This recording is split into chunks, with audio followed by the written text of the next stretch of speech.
when you adopt, if you do have other children, whether they're adopted or biological, there's a something to the birth order. And if the birth order is disrupted somehow with the adoption, like your little girl was the youngest and now she's not. Right.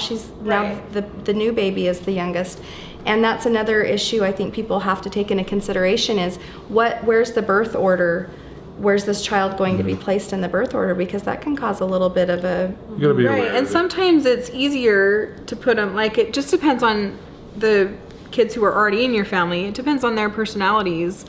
Because, you know, and if you have an only child, no matter where you adopt, the child's displaced because they're the oldest and the youngest, and That's true. That's true with biological children. Yeah, it is. Anytime, you know. But and there's some people that say absolutely do never adopt out of birth order. But I don't think there's any real great research to back that up. But there are some anecdotal, you know, things. And I think you look at the family, you look at your family, and you say,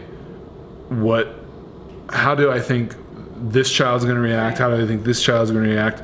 And just be prepared that there may be, like you said, there may be some things that you just have to deal with that are extra because of the disruption in a birth order, but that they're not insurmountable. Right. That you don't have to say, well, we're just not going to do this because it's going to be too much, you know. But maybe you will have to say that because maybe you do have your oldest child who really is not going to be able to be not the oldest. right, You know. or a baby who will always want to be the baby. Right. You know? Yeah, absolutely. So you could adopt. Yeah, because a lot of people say, well, I don't want to adopt younger than my baby, but you may need to look at your baby and say, I don't want to adopt unless they are younger than my baby. You may need to say, maybe my baby's really a baby, you know, and is always going to be a baby. Right. Maybe I do need to skip up over them. Because I've had clients that the baby needed to be the baby and they adopted older and it worked out great Yep. for them.